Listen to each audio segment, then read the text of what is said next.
Have you ever wondered how many countries there are in the world? Well, it may seem like a fairly straightforward question, it's actually quite complicated.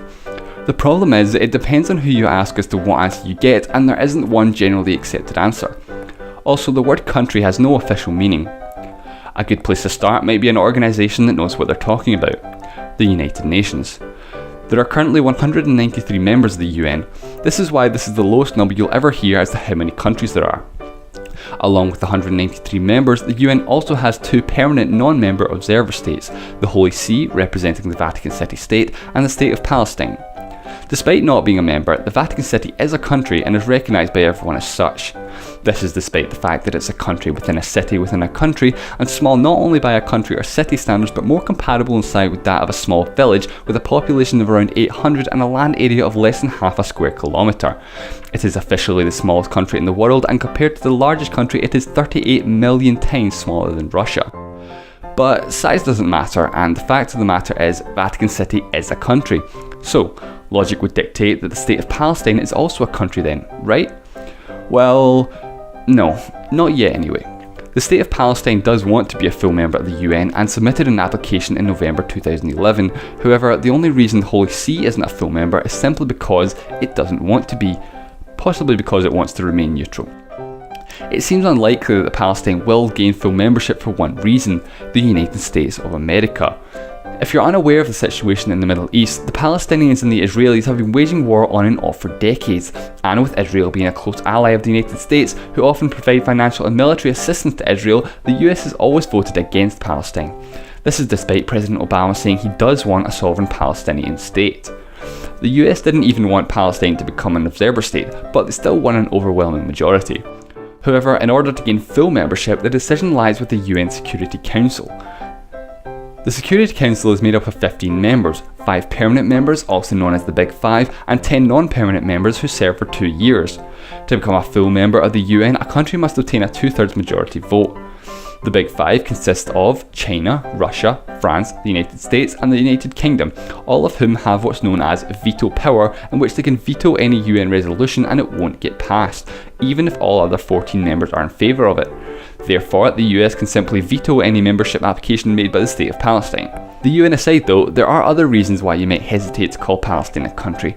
First of all, they don't actually have any legally defined borders, and the lines used to outline their claimed territories of the West Bank and the Gaza Strip are actually lines created in 1949 as part of an armistice agreement to end the violence of the Arab-Israeli war, and were never intended to be used as international borders.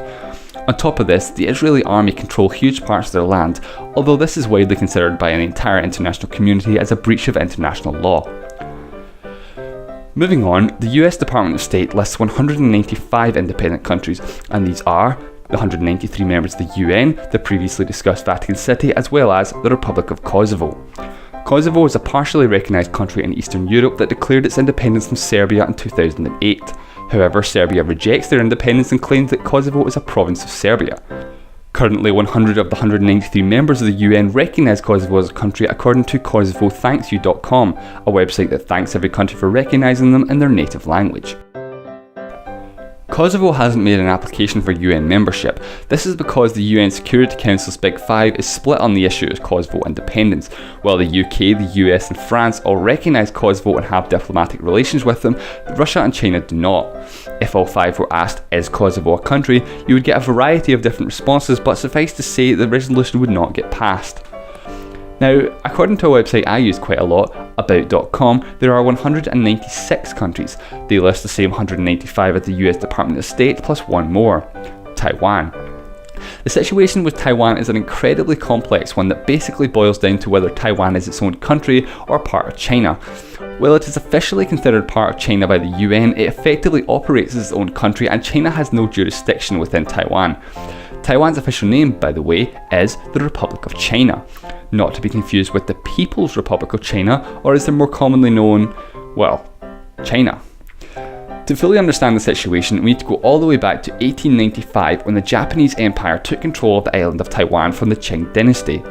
After the fall of the dynasty in the early 20th century, the Republic of China was established in 1912 and the Nationalist Party were elected government. In 1921, the Communist Party of China was founded with very different ideological views, and in 1927 the Chinese Civil War began between the Nationalists and the Communists. Japan took the Civil War as an opportunity to invade China in 1931, and for years the Civil War continues until 1937, when Japan began a full-scale invasion of China and took control of the city of Beijing. The Civil War was temporarily put on hold so China could defend its land from the Japanese. In 1941, Japan bombed Pearl Harbor, causing immediate declaration of war on Japan by the United States, and began their involvement in World War II. In August 1945, the United States dropped atomic bombs on the Japanese cities of Hiroshima and Nagasaki, and the Allied forces issued Japan with a surrender ultimatum known as the Potsdam Declaration. The agreement stated, among other things, that Japan must relinquish control of land that they had acquired via force, and this included the island of Taiwan, obtained 50 years previously from the Qing dynasty. The Allies gave two choices to Japan: an unconditional surrender or face, and I quote, prompt and utter destruction. On the 2nd of September, Japan signed the agreement, which put an end to the Second World War. Sovereignty of Taiwan was therefore handed over to the Republic of China. Later that year, the United Nations was founded, with the Republic of China as one of its founding members and one of the permanent members of the Security Council. The original Big Five were effectively the same as today, except with the Republic of China and the Soviet Union instead of the People's Republic of China and the Russian Federation, respectively. So, 1 year later, and the Chinese Civil War started up again, but this time around the Communist forces completely overwhelmed the Nationalist forces, and in 1949 the Communist Party had total control of the mainland, forcing the Nationalists to retreat to the island of Taiwan. This effectively ended the Civil War and led to the creation of the People's Republic of China by the Communist Party. This then created an incredibly complicated situation in which there were effectively two Chinas, but both claiming the exact same land, the whole of China. The People's Republic of China controlled the mainland, while the Republic of China controlled Taiwan, but both claimed each other's land. Things remained like this for the next 2 decades, while the Republic of China continued to represent China at the UN. This was until 1971, when the UN General Assembly voted to replace the Republic of China with the People's Republic of China as China's sole representative, including Taiwan, despite them never having any jurisdiction on the island in their history. In 1991, the Republic of China opted for a different approach and applied for UN membership under the name of the Republic of Taiwan. Taiwan repeatedly reapplied, but with China's veto power, realistically it was never going to happen. The current president of Taiwan, however, does not want independence and said in his inaugural address, no reunification, no independence, no war. However, has since said that he actually does want unification with China. Relations between the Chinese and Taiwanese presidents is good. They both agree Taiwan should not be an independent country, they both adhere to the One China policy. Unfortunately, they still can't agree on who actually has sovereignty over China. Still, Taiwan is pretty much like any other country. They have their own passports, their own president, their own government, their own military. They even take part in sporting events such as the Olympics and the FIFA World Cup, albeit under the pseudonym Chinese Taipei to keep China happy. So, while very few countries officially recognise Taiwan as a country or the Republic of China as the legitimate government of China, most countries do recognise Taiwan unofficially and have Taiwan embassies within their countries. But countries tend to avoid officially recognising Taiwan as a country as it pisses off China. This is the reason why the US Department of State lists 195 countries and excludes Taiwan. Because the United States really wouldn't want to piss off China for, let's just say political reasons. So, is everyone clear on the situation with Taiwan then? No? Well, no one really is, but we need to move on. To the place where I live, the United Kingdom. More specifically Scotland, but it's the United Kingdom I want to talk about. The United Kingdom is generally referred to as a country of countries, consisting of Scotland, England, Wales and Northern Ireland. So, is the United Kingdom one country or 4 countries? Well, first of all, it's actually a misconception that there's 4 countries in the UK. There's actually only 3. See, while Scotland and England both have a history of being independent countries, and Wales is a little more complicated as it was previously considered a principality but is now a country, but Northern Ireland is not, nor has it ever been, a country. Northern Ireland is technically considered a province of the United Kingdom. This newsletter from the International Organisation for Standardisation clearly lists Northern Ireland as a province, as well as the status of Wales being upgraded from a principality to a country. Although it could be argued that the Principality of Wales ended in 1542 and that Wales has been a country for centuries. A very brief British history lesson. In 1707, the Kingdom of Scotland and the Kingdom of England, which included Wales, joined to create the Kingdom of Great Britain. In 1801, the Kingdom of Ireland joined to create the United Kingdom of Great Britain and Ireland. Then, in 1922, after the Irish War of Independence, Ireland seceded from Britain and formed the Republic of Ireland.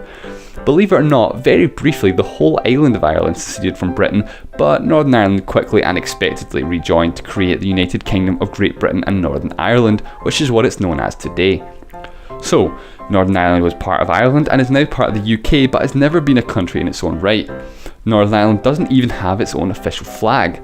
The St Patrick's saltire is sometimes used unofficially to distinguish Northern Ireland from the rest of the UK, and the Ulster banner is what's generally used in sporting events and is what the FIFA use to represent their national football team. But Northern Ireland only has one official flag, the Union Jack. So, the UK is made up of 3 countries and 1 province, and while those 3 countries are not independent countries or sovereign states, they are still countries. The term for a country within a country is a constituent country and is not unique to the United Kingdom. The Netherlands is a constituent country within the Kingdom of the Netherlands, which contains 3 other countries, Aruba, Curaçao and St Martin. The Netherlands is in Europe, while the other 3 are island countries in the Caribbean some 5,000 miles away. To further complicate matters, the Netherlands is made up of 12 provinces in Europe, as well as 3 special municipalities, also in the Caribbean. These are Bonaire, St Eustatius and Saba, collectively referred to as the Caribbean Netherlands, and the term Dutch Caribbean is used to refer to all the Caribbean islands within the Kingdom of the Netherlands.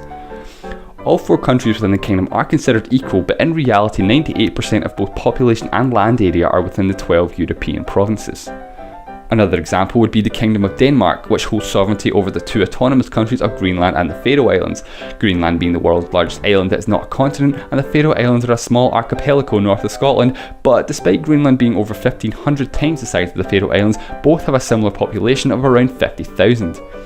There's also French Polynesia, which is an overseas country of the French Republic, made up of several islands in the South Pacific, most notable of which is the island of Tahiti. Then we come to a slightly more complicated situation with New Zealand and the countries of Niue and the Cook Islands, who are in an agreement known as Free Association. There are only 3 other countries in the world under Free Association, and those are the Marshall Islands, the Federated States of Micronesia and Palau, all in free association with the United States. The major difference is that all 3 of these countries are members of the UN, while Niue and the Cook Islands are not.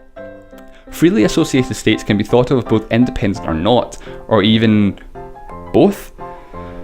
It's kind of like a Schrödinger's cat situation, in which a cat can be thought of as both dead and alive simultaneously. Niue and the Cook Islands can be considered both independent or not simultaneously, so we can call these 2 Schrödinger's countries. And finally, we come to a category of countries, and I use the term loosely, that have received little or no recognition. One example would be Somaliland, part of Somalia that declared itself an independent country, but has thus far received absolutely no recognition whatsoever from any country, UN member or otherwise. Of course, there are other examples, all of whom have received at least some recognition, albeit extremely limited, and in some cases not even by any UN members. External recognition is a key attribute to be considered a country, and therefore it would be a bit of a stretch to call any of them countries at the moment. So, how many countries are there in the world? Well, there really are no right or wrong answers. Well, there are wrong answers. 5, for example, is a wrong answer, but because of the ambiguity of the word country, there isn't one generally accepted answer. Hopefully you understand that the point in this video is that I wanted to provide you with the necessary information so that you could apply your own judgment to get the answer. But if you really want some numbers, some possible answers would be just the members of the UN, counting the Vatican City since it's also a country, counting Kosovo, the most recognised country not in the UN, counting Taiwan, the unofficial country, counting the state of Palestine, the UN observer state, and then we could count the unrecognised countries, the constituent countries, and Niue and the Cook Islands. Then things could get a bit out of hand and we could start calling everything a country. For example, Hong Kong, Puerto Rico and Bermuda, none of which are countries, but given the dictionary definition it wouldn't seem too far-fetched to call them countries. Then we could come up with a near infinite number of answers depending on how you apply the use of the word country. But it seems the most widely accepted answer is 196. But it's important that you understand the answer of 196 so that if something changes you can adjust the number accordingly. Or not. For example, if Kosovo hypothetically became the 194th member of the UN, there would still be 196 countries. but if you used 194 as your answer, then you would need to add one. An important note to end on is that everything in this video is correct at the time it was uploaded,